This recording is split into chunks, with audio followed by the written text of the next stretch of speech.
Vous connaissez tous Les Trois Mousquetaires, un roman d'aventure écrit par Alexandre Dumas qui aura eu en 100 ans bon nombre d'adaptations au cinéma. Une histoire qui fascine génération après génération et qui aura inspiré de nombreux réalisateurs français comme américains. Un récit souvent réimaginé, fantasmé ou encore déconstruit, apportant parfois son lot de bonnes comme de mauvaises adaptations.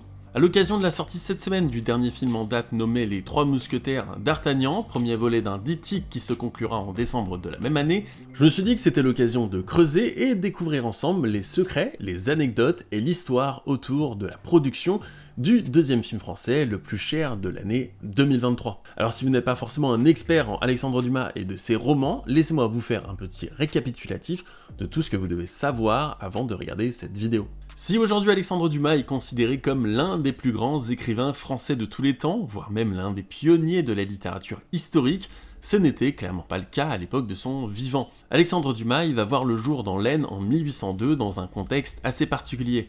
Fils d'un rare officier métis de l'armée française, héros de la Révolution et d'une femme blanche, il souffrira donc tout au long de sa vie de diverses discriminations raciales, limitant parfois même son accès à certains cercles littéraires, l'empêchant d'obtenir diverses récompenses. En 1806, donc quelques années plus tard, son père décède, ce qui plonge sa famille dans une certaine pauvreté, et bénéficiant néanmoins d'une éducation plutôt sommaire, il va commencer très jeune à écrire et publier son premier roman à l'âge de 23 ans. Alexandre Dumas est donc un personnage haut en couleur, à la vie privée agitée et pleine de rebondissements, avec de nombreuses liaisons amoureuses, souvent tumultueuses, des scandales qui ont parfois éclipsé son talent littéraire, ou encore des difficultés financières majeures malgré le succès de ses œuvres. Côté roman, Dumas est principalement connu pour différentes œuvres comme La Reine Margot, Le Comte de Monte Cristo, ou encore évidemment la trilogie des Mousquetaires. Cette trilogie est une série de romans sortis entre 1844 et 1850, comprenant 3 livres dont 2 suites. Le premier s'intitule Les Trois Mousquetaires, on y suit les aventures de D'Artagnan, un jeune homme de la province qui s'installe à Paris pour devenir mousquetaire du roi. Il y rencontre Athos, Porthos et Aramis, et ensemble se lancent dans des aventures pour déjouer les complots du cardinal de Richelieu. Le deuxième roman, nommé 20 ans après, lui se déroule évidemment 20 ans après les événements du premier film. Au temps des rébellions entre les nobles et la monarchie, et suit de nouveau l'épopée des 4 mousquetaires embarqués dans une série de péripéties pour défendre la couronne de France. Enfin, pour finir, le troisième roman, appelé Le Vicomte de Bragelonne, suit les aventures de D'Artagnan et de ses amis alors qu'ils affrontent ensemble une conspiration visant à remplacer le roi Louis XIV par son frère jumeau. En somme, 3 livres qui se suffisent à eux-mêmes et qui développent avec brio une histoire passionnante autour de ces 4 mousquetaires sur fond politique et historique, faisant alors de ses écrits l'une des œuvres les plus célèbres de la littérature française, traduite dans de nombreuses langues et dialectes, et adaptée dans différents formats. Des formats type séries télévisées, des bandes dessinées, des pièces de théâtre, et évidemment, des films. Au final, c'est plus d'une trentaine de films qui seront sortis depuis le début du XXe siècle. Pour ma part, j'avoue avoir découvert cet univers en partie grâce au film L'Homme au masque de fer, sorti en 1997. Un film appréciable, sympathique, avec un casting international très cool, et bien évidemment notre bon Gérard Depardieu national. Bon, pour être tout à fait honnête avec vous, je devais avoir 7 ou 8 ans à l'époque de mon premier visionnage, et j'étais beaucoup plus intéressé par le côté double maléfique de Leonardo DiCaprio qui venait à peine de sortir de Titanic que vraiment le reste du casting, et surtout les mousquetaires. Bon, je ne ferai pas l'affront de vous parler plus que de nécessaire de l'adaptation américaine signée Paul W.S. Anderson sortie en 2011, premièrement parce que je n'en ai que très peu de souvenirs, et deuxièmement parce que les seuls souvenirs que j'en ai me font me dire que celui-ci n'était peut-être au final pas si bien que ça. Et nous vient alors la nouvelle adaptation Made in France. Premier volet nous raconte alors l'histoire de D'Artagnan, fraîchement arrivé à Paris avec l'espoir d'intégrer les troupes de mousquetaires du roi Louis XIII. C'est alors qu'il fera la rencontre de plusieurs personnages bien connus comme Athos, Porthos et bien sûr Aramis. Alors qu'Athos est accusé d'un crime qu'il n'a pas commis, ses amis ainsi que D'Artagnan cherchent un moyen de l'innocenter et lui éviter la pendaison. Une histoire de traîtrise, de machination et de révélation attendent alors nos héros. Et si cette histoire pourrait être à première vue une redite de ce qui a déjà été fait par le passé, eh bien sachez que vous risquez d'être surpris. Et pour ma part, ça a été, pour le coup, une bonne surprise. Bon, pour remettre les choses en contexte très rapidement, de base, je ne suis pas un grand connaisseur de ces romans, et encore moins de toutes ces adaptations cinématographiques. Mais néanmoins, j'ai pu en découvrir certaines au fur et à mesure des années, Et je comprends tout à fait pourquoi ce roman fascine et donne encore envie de l'adapter sur grand écran. Et c'est malgré tout avec une certaine curiosité que je suis allé voir ce nouveau film signé Martin Bourboulon. Et comment dire, je m'attendais à ce que ce soit nul, mais en fait, j'ai vraiment kiffé. Tellement apprécié que j'ai eu comme une envie incontrôlable de me renseigner sur ce dernier afin de découvrir ses secrets de production, mais également son histoire. Que s'est-il passé derrière et comment ce film a-t-il été créé ? Et pour comprendre tout ça, il nous faut revenir 3 ans en arrière, au début de l'année 2020, et c'est à cette époque que l'idée de faire un nouveau film adapté de l'œuvre d'Alexandre Dumas va germer dans l'esprit du producteur Dimitri Rassam. Il est connu en partie pour avoir produit des films comme Papa ou Maman, ou même Le Prénom. Le projet, il est pensé comme une réponse française aux franchises américaines, afin de créer l'événement, ramener le public en salle bien trop habitué au confort de son canapé et de ses plateformes de streaming. Et en effet, si cette histoire elle est à l'origine française, ça fait quand même au final pas loin de 60 ans que le cinéma français ne l'a pas adapté sur grand écran. On comprend alors aisément l'envie de proposer une version française inédite et assez différente, reprenant les codes, voire les thématiques universelles et intemporelles liées à cette histoire. Dimitri Rassam s'entoure alors de personnes avec qui il a déjà travaillé sur divers autres projets et confie le scénario à 2 scénaristes, Mathieu Delaporte et Alexandre de la Patelière, un duo d'auteurs assez connu derrière le film Le Prénom, sorti en 2012 et lauréat du César du meilleur film. Un plutôt joli CV qui leur ouvre justement des nouvelles portes, et vous allez voir, dans le futur, ils ont pas mal de choses de prévues. À la réalisation, on retrouve Martin Bourboulon, connu du grand public pour ses 2 films Papa et Maman 1 et 2, sortis respectivement entre 2015 et 2016, mais surtout pour Eiffel, sorti en 2021. Bien que l'idée de base était de faire un seul et même film, il est rapidement décidé d'en faire un diptyque. La grande majorité de l'écriture du scénario a lieu pendant le premier confinement de 2020, ce qui laisse beaucoup de temps aux auteurs pour élaborer une histoire qui tienne la route pour 2 films. Les inspirations sont alors très diverses et changent de ce que le public français a l'habitude de voir au cinéma. C'est un subtil mélange de genres entre Cyrano de Bergerac, Indiana Jones ou alors même des films de cow-boy. Western, immersif, c'est des militaires. Premier degré. C'était d'en faire une aventure solide, râpeuse. Effectivement, là que c'est différent de ce qui a été fait auparavant. L'idée est alors de créer un univers différent, proche des livres d'Alexandre Dumas, mais avec une esthétique plus sale, plus réaliste, moins lisse et romancée des précédentes versions. Une fois le casting établi, François Civil, Pio Marmaille, Vincent Cassel, Romain Duris, Eva Green ou encore Louis Garrel, le tournage peut enfin commencer.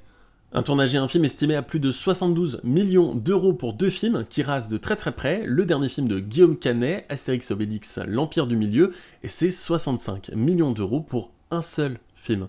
Aïe aïe aïe aïe aïe aïe aïe aïe aïe. Et si beaucoup de films français ou internationaux préfèrent aller tourner à l'étranger pour réduire leur coût de production, eh bien ce n'est pas le cas ici. L'intégralité de ces 2 films, tournés d'ailleurs conjointement sur une durée de 150 jours, ont été réalisés à 100% en France. Le Palais du Louvre, l'Hôtel des Invalides, le Château de Chantilly ou même le Fort National de Saint-Malo. Au final, c'est plus d'une vingtaine de lieux différents répartis à travers la France qui ont été utilisés pour ce film.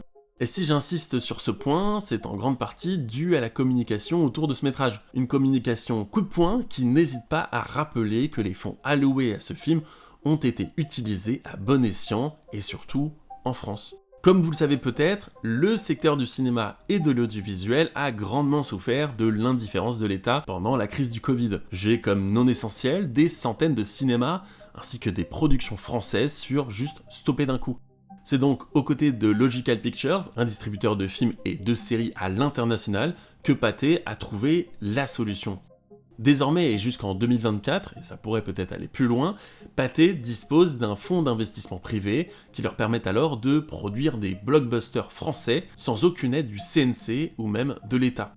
Et même si Astérix Obélix, l'Empire du Milieu ou Les Trois Mousquetaires n'en ont probablement pas profité, ces 2 films sont d'une certaine façon la tête d'affiche de cette nouvelle envie de refaire du cinéma ambitieux, des comédies grand public, afin de concurrencer le marché américain beaucoup trop présent. Je continue à aimer en tant que spectateur et à défendre l'endroit de la salle de cinéma à tout prix. On a beaucoup de comédies, on avait beaucoup de films d'auteur, mais finalement il y avait un espace qui était assez pris par les productions étrangères, dont américaines, qui est l'espace du film d'aventure, de spectacle, d'action à certains endroits, avec une galerie de personnages très forte. Donc c'est surtout cet espace-là qu'on a voulu réinvestir et proposer. Il est clair que l'envie est de s'affranchir des règles, des lignes de conduite dictées par le CNC ou même des grosses sociétés de production américaines, afin de faire revenir le public en salle, bien trop habitué au confort de sa plateforme de SVOD favorite. Et pour faire revenir le public en salle, eh bien, le réalisateur Martin Bourboulon et la production de Pathé, ils vont mettre les petits plats dans les grands. Et à la différence d'un certain Astérix Obélix 5, qui comptait principalement sur sa flopée de guest stars pour appâter petits et grands en salle, justifiant maladroitement son coût élevé, eh bien ce film choisit d'aborder une autre stratégie. Bon, j'arrête maintenant avec les comparaisons entre ces deux films, mais on aurait presque l'impression de voir l'antithèse d'Astérix Obélix, l'Empire du Milieu. On sent vraiment tout l'amour que Martin Bourboulon a souhaité mettre dans son film, comme une envie de se dépasser et dépasser les limites du genre et proposer une adaptation à la française qui rivalise sans nul doute avec ce dont sont capables les gros studios américains. Afin de suivre les mousquetaires au plus près et créer une certaine expérience immersive pour le spectateur, que ce soit à cheval ou pendant les scènes de duel, eh bien le réalisateur il n'hésite pas à sortir d'une réalisation on pourrait dire banale avec des plans fixes et des coupes en tout genre, et proposer ici des plans séquences divers avec une caméra à épaule pour être plus près des acteurs, toujours en mouvement, plus de réalisme et d'authenticité, jusqu'à incorporer à l'action des images filmées au drone, mélangeant donc plusieurs techniques pour rendre toute cette scène beaucoup plus crédible et beaucoup plus agréable à regarder. Techniques qui demandent énormément de discipline, que ce soit via les figurants, la caméra et les équipes sur le tournage, et bien évidemment les acteurs et actrices. Chaque plan séquence doit d'être révisé, imaginé en amont, travaillé et décortiqué pour proposer au final une synchronisation parfaite et donner l'illusion d'un réalisme frappant. On savait que pendant 1 semaine et demie, on était dans la forêt pour la rencontre de tous les mousquetaires.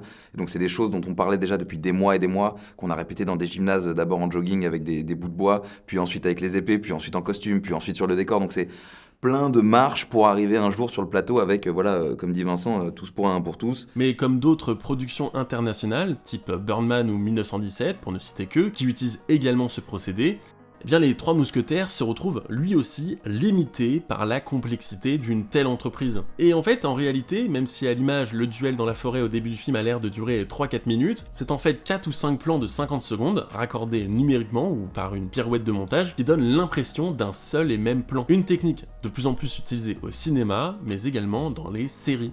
Afin de donner le change et interpréter au mieux un mousquetaire de l'année 1627, les divers acteurs ils ont dû apprendre toutes sortes de disciplines, comme par exemple monter à cheval, c'est donc aux côtés de l'immense dresseur Mario Luracci, un célèbre cascadeur équestre et réalisateur présent dans les coulisses du cinéma français depuis plus de 40 ans, que François Civil et les autres mousquetaires ont réussi à donner l'illusion d'avoir fait ça toute leur vie, alors qu'en fait ils faisaient ça que depuis quelques mois. Pour les combats à l'épée, en fait, c'est le champion olympique Yannick Borel qui, le temps d'un film, s'est transformé en maître d'armes afin d'enseigner et préparer les différentes équipes, personnages principaux comme secondaires, au maniement des armes. Et ce film, c'est une véritable prouesse quand on connaît la charge de travail immense qu'a dû vivre son réalisateur Martin Bourboulon. Là où un long métrage normal est souvent filmé dans le désordre, ou alors film après film, dans le cas d'une trilogie par exemple, eh bien pour les Trois Mousquetaires, les choses sont assez différentes. Elle requiert un savoir-faire assez particulier. Les deux films, que ce soit le premier volet d'Artagnan et le deuxième avec Milady, ont été tournés, en fait, en même temps, avec 2 équipes de montage travaillant en parallèle. Chacun devait s'occuper de son propre film, et le réalisateur, les acteurs et les équipes de tournage devaient, elles, donc pouvoir tout gérer à la perfection afin de pouvoir respecter les deadlines prévus pour avril 2023 et décembre 2023. Et donc, au final, c'est 150 jours, soit 27 semaines de tournage non-stop à travers la France. De mon côté, j'ai particulièrement apprécié cette nouvelle version du livre d'Alexandre Dumas, et je dois bien avouer que ça fait du bien, quand même, de voir un bon blockbuster français. Le casting se débrouille bien, et l'alchimie entre ces mousquetaires, il fonctionne parfaitement bien à l'écran. Et le film n'est pas sans défaut, mais avant d'en parler, j'aimerais revenir sur plusieurs points qui m'ont vraiment plu dans ce métrage. Tout d'abord, l'ambiance générale. Que ce soit les costumes, le style visuel ou les décors, tout semble réel. Ça ne fait pas faux et ça a l'air d'exister dans une époque bien précise, et j'ai beaucoup, moi, apprécié les costumes, comme ceux du roi Louis XIII par exemple, ou ceux du bal costumé en Angleterre. Et je trouvais avec mes équipes qu'en les salissant, en patinant les costumes, en les rendant le plus vivants possible, en les intégrant au maximum dans le look et le mood de l'époque, j'avais la sensation, avec mes costumiers, avec le chef décorateur, on a vraiment tous travaillé ensemble, qu'on s'orientait vers le vrai, vers le maximum de vérité. Tant de petits détails à peine visibles, mais qui, encore une fois, participent à la richesse visuelle de ces plans. L'utilisation de véritables lieux emblématiques de l'histoire de France, mais également des décors 100% naturels ou originaux, eh bien ça donne une sensation de réel. Chaque plan nous transporte, nous fait voyager dans ces années 1600, en pleine guerre de religion, opposant de nombreuses factions les unes aux autres. Là où beaucoup pourraient reprocher les coupes de cheveux presque contemporaines, un phrasé parfois moins littéraire qu'auparavant, ou même des styles vestimentaires type chapeau, veste et manteau en cuir beaucoup trop anachroniques par rapport aux livres et les autres adaptations, moi j'y vois comme une prise de risque. Un désir de proposer autre chose, s'inspirant énormément des westerns, avec une colorimétrie qui leur ressemble beaucoup plus terne, beaucoup plus chaud, et surtout beaucoup plus jauni. De même pour l'affiche du film qui rappelle par bien des aspects les posters des films de western. Comme le dit lui-même le réalisateur, l'objectif était de faire un film différent, proposant une version unique. Mention spéciale au personnage de Louis XIII, interprété par Louis Garrel, qui m'a fait beaucoup rire, montrant à quel point celui-ci pouvait être perdu dans ses différentes histoires politiques, ses jeux de dupes ou ses différents coups d'état, incapable de prendre une décision, un personnage touchant, mais incontestablement mal armé pour régner sur le royaume de France. Et comment terminer sur du positif sans féliciter la composition et la bande originale signée Guillaume Roussel? J'ai pour ma part beaucoup aimé les propositions musicales de ce premier volet, qui par moments m'ont beaucoup rappelé le style du compositeur Hans Zimmer. Et le truc c'est que bon, voilà, le hasard n'a rien à voir là-dedans. En effet, Guillaume Roussel fait bien partie des petits protégés d'Hans Zimmer, ayant travaillé ensemble sur plusieurs bandes originales comme Pirates des Caraïbes 4 ou le film d'animation Les Schtroumpfs. Et donc c'est pas vraiment étonnant de retrouver un peu du style de son mentor dans cette composition. Personnellement, j'ai hâte, pour ma part, de découvrir le reste de sa BO avec la suite des 3 Mousquetaires, prévue pour décembre 2023. Allez, ça y est, on sort les points, je sens que certains ont envie d'en débattre dans les commentaires, donc je vous invite à le faire.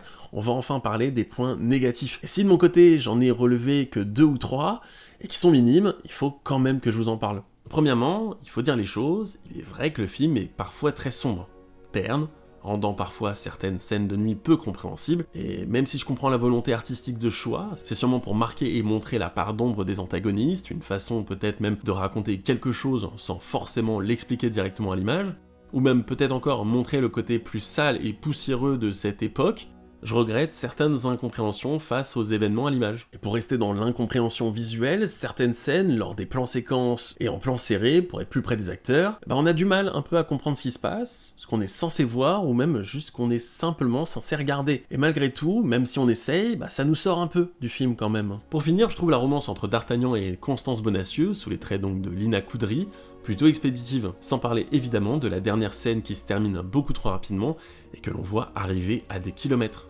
Pour conclure, vous l'aurez compris je le pense, j'ai beaucoup aimé cette nouvelle vision des 3 Mousquetaires. Enfin un nouveau souffle, après plus d'une trentaine de versions différentes, et surtout après Astérix et Obélix Empire du Milieu, ça fait du bien. Le film parvient à innover sans trahir l'œuvre originale et propose une certaine authenticité. Là où le film aurait pu se perdre en voulant absolument copier les versions américaines remplies d'effets spéciaux, de clichés et de bons sentiments, et si, en fait, il n'en est rien, cela reste un film sérieux et mature, bien qu'adapté à un public familial. Une vraie proposition cinématographique sur fond d'histoire qu'il vous faut absolument aller découvrir en salle. Un véritable mastodonte qui montre encore une fois que le cinéma français n'est pas mort et qu'il a de très beaux jours devant lui. Mais du coup, pour terminer et conclure, qu'en est-il réellement de l'avenir de cette franchise ? Aura-t-on d'autres films inspirés des œuvres d'Alexandre Dumas, ou est-ce que c'était juste un one-shot ?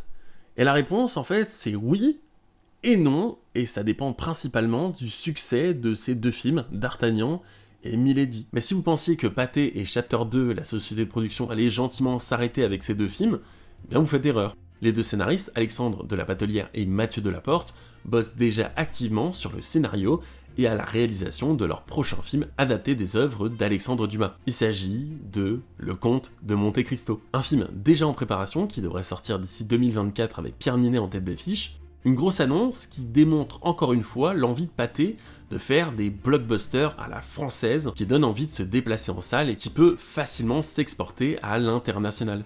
Et si le succès est au rendez-vous pour les 2 parties des 3 Mousquetaires, que ce soit D'Artagnan ou Milady, il n'est pas impossible, voire très probable, d'adapter les suites du roman 20 ans après et le Vicomte de Bragelonne en plusieurs parties également. Une nouvelle franchise adaptée des œuvres d'Alexandre Dumas pourrait alors émerger et voir le jour pour concurrencer les plus grandes franchises américaines. Et selon les dernières informations, plusieurs séries dérivées supervisées par Pathé et distribuées par Disney+, pourrait voir le jour en 2024. 2 séries différentes, la première appelée Milady Origins, centrée sur le passé du personnage éponyme, et l'autre Black Musketeer, centrée sur le personnage d'Hannibal, le premier mousquetaire noir. Un futur qui fait réfléchir sur l'avenir du cinéma en France, avec peut-être qui sait, je ne sais pas, l'adaptation de tous les romans de Victor Hugo ou de Jules Verne dans un futur plus ou moins lointain. Bonne ou mauvaise idée, à vous d'en débattre dans les commentaires. En attendant, je vous invite à aller découvrir et soutenir cette nouvelle adaptation des Trois Mousquetaires. C'est un film frais, qui fait du bien, et qui ne se prend pas la tête. Le casting est cool, l'ambiance est géniale, et on passe un bon moment. Et voilà les amis, c'est la fin de cette vidéo, j'espère que vous l'avez appréciée. Si c'est le cas, n'hésitez pas à me le dire en commentaire, n'hésitez pas à vous abonner, à liker, à partager, ça soutient énormément la chaîne, et je dis pas ça en l'air, hein, vraiment ça soutient beaucoup. Rappelez-vous, la première vidéo sur Astérix et Obélix, l'Empire du Milieu, eh bien sachez que cette vidéo a atteint les 500 000 vues pour la première vidéo de la chaîne, c'est complètement fou. Merci beaucoup, et vous êtes maintenant plus de 7500 à me suivre pour de nouvelles aventures, au moins 1 à 2 fois par mois. Donc si jamais ça vous intéresse, n'hésitez pas à la partager un maximum pour la soutenir. On se retrouve évidemment sur Instagram ou sur Twitter pour pouvoir en débattre. On se retrouve aussi dans une prochaine vidéo, c'était Citizen Frame. Sébastien, ciao tout le monde.